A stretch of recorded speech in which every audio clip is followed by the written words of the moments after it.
The simulator is used to model the friction in hip and knee joint specimens when subjected to a controlled rocking motion and a synchronized application of load.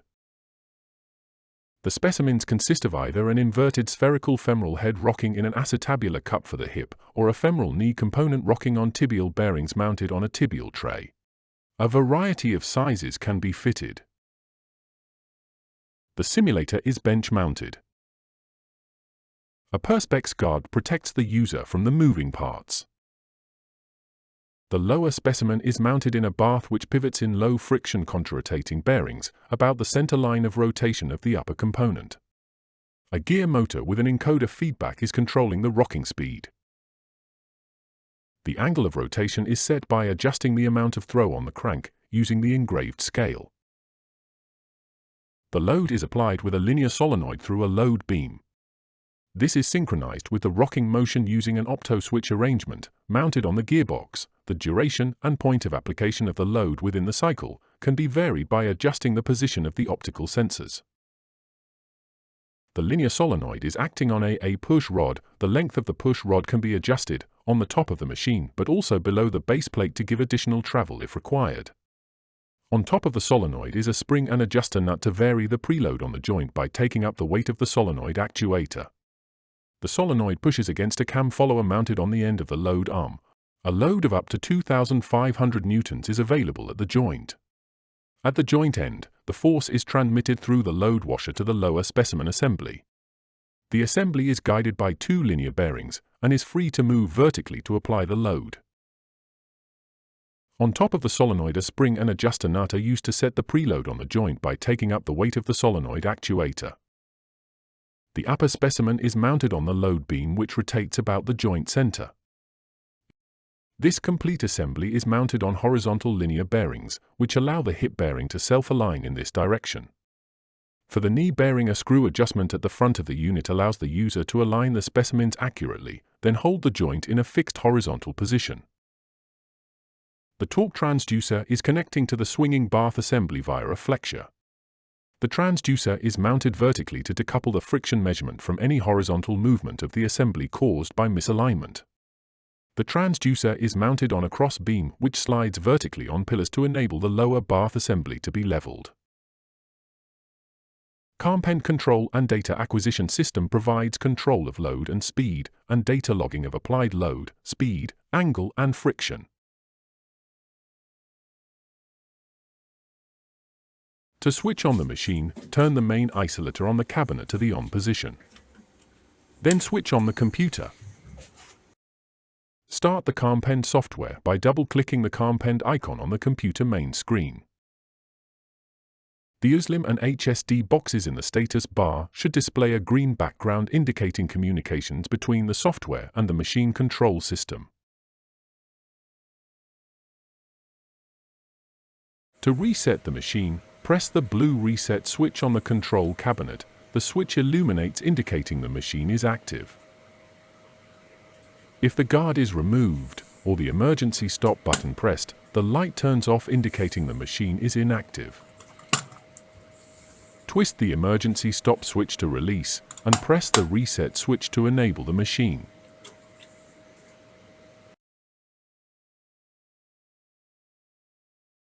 Insert the acetabular cup into the taper mount.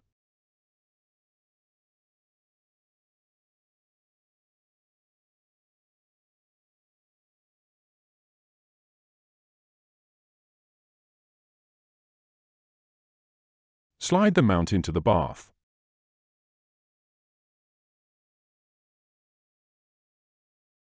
Screw the plug at the bottom of the bath.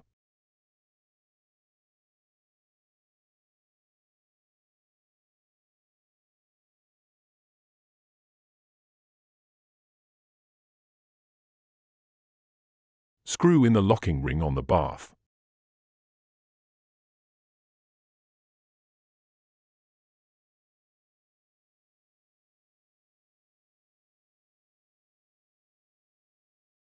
Loosen the top anvil on the torque transducer.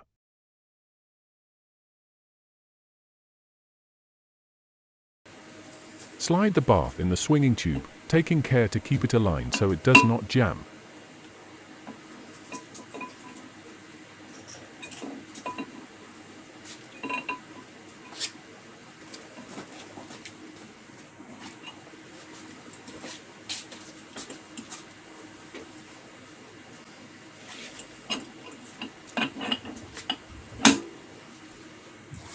Press Operate on the torque transducer charge amplifier. Adjust the swing tube to be horizontal and secure the thumb screws.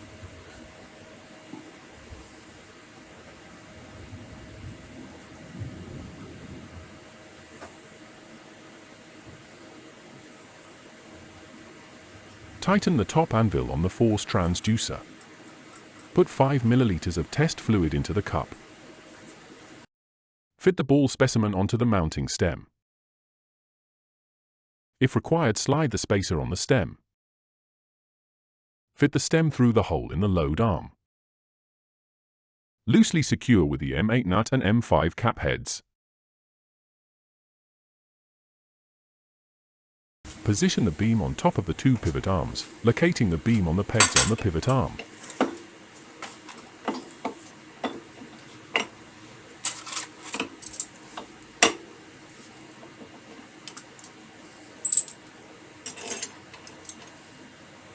Secure using the 4 cap head screws.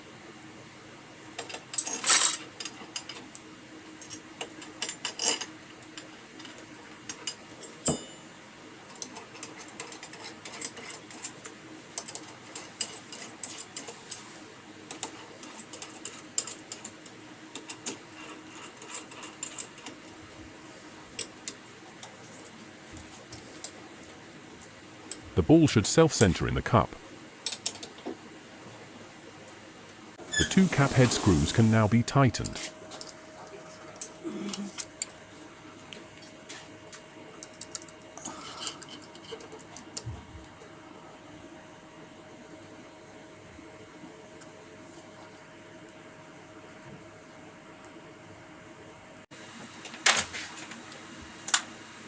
Tighten the grub screws and the M8 nut to secure the stem.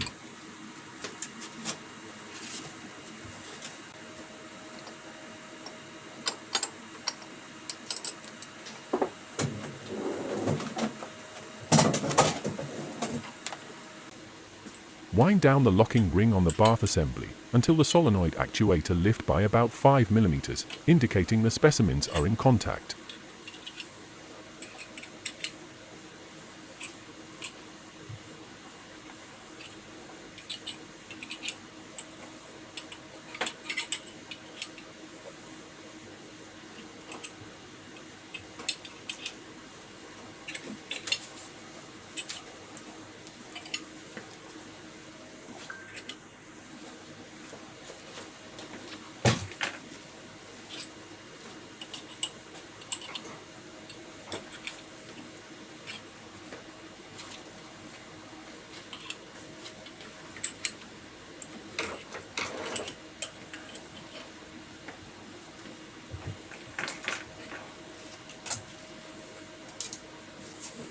Secure the ring by tightening the locking screw.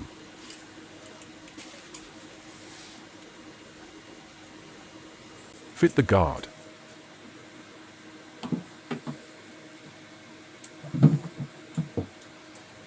Place the weight on top of the solenoid actuator.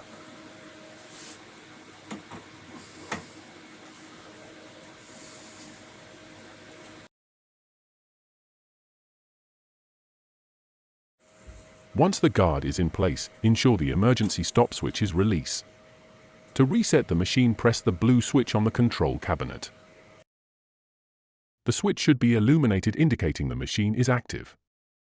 Press the measure button on both load and friction charge amplifiers. The green measure LED on the amplifier is on, indicating the measure is active. The machine box in CalmPen changed from disabled to enabled. To reset the number of cycles, press the up arrow on the Reset Cycles box. To enable the motors, press the up arrow on the Enable Frequency box. The display changed from disabled to enabled. The motors box switched from disabled to enabled, indicating the motors are active. As the load is only active for part of the cycles, the upper specimen must rotate until the load actuator box is enabled. Using the up arrow, set a small frequency set point.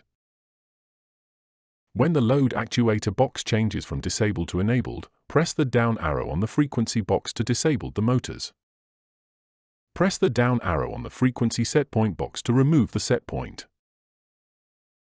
Enable the load actuator using the up arrow. Load can be applied using up arrow on the load setpoint box or double-click on the box to enter a value using the keyboard. Set the value for the peak load. The resulting load measured by the transducer is displayed in the green load box. The graph can be restarted by selecting the graph menu and restart graph. Enable the frequency using the up arrow and set a frequency setpoint. As the machine is running, the graph is updated.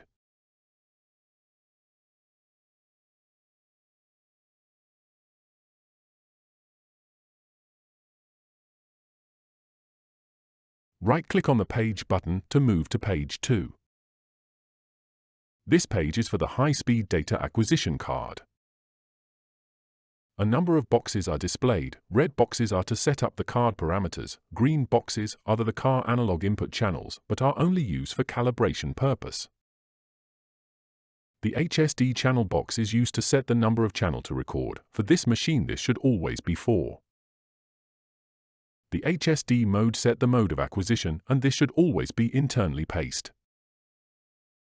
When setting the parameter, ensure the high-speed data acquisition parameters are set to record at least when full cycles of the machine oscillation.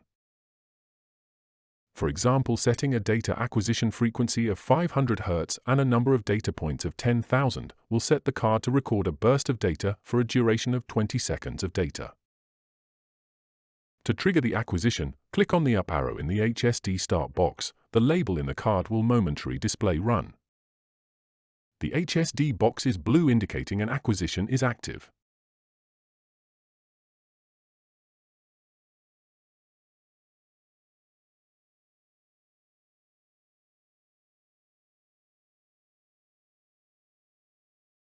When the HSD button returns to green, the data has been recorded.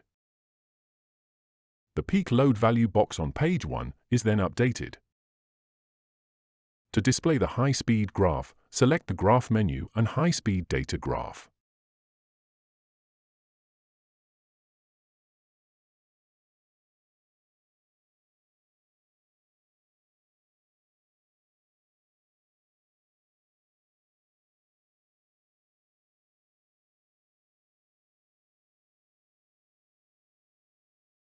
To stop running, simply set the load setpoint and frequency setpoint to 0. Set the Enable Load and Enable Frequency boxes to disable. The load action can be reversed by toggling the load action box from forward to reverse and running a new test.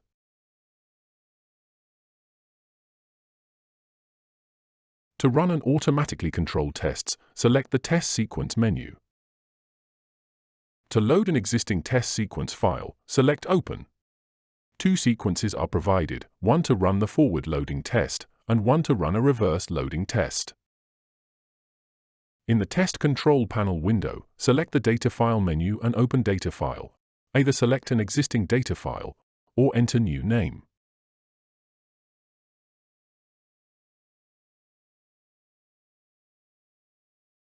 Click on OK. The data recorded during the test will be stored in this file. Click on Start to run the test sequence. The variable table is displayed. Enter the value for the frequency, load, and the required number of cycles. Press on OK. The test sequence file header is then displayed. Information about the test and the specimen used can be entered. This header will be stored in the data file. The test will start. The graph is restarted, displaying the data as the test is running.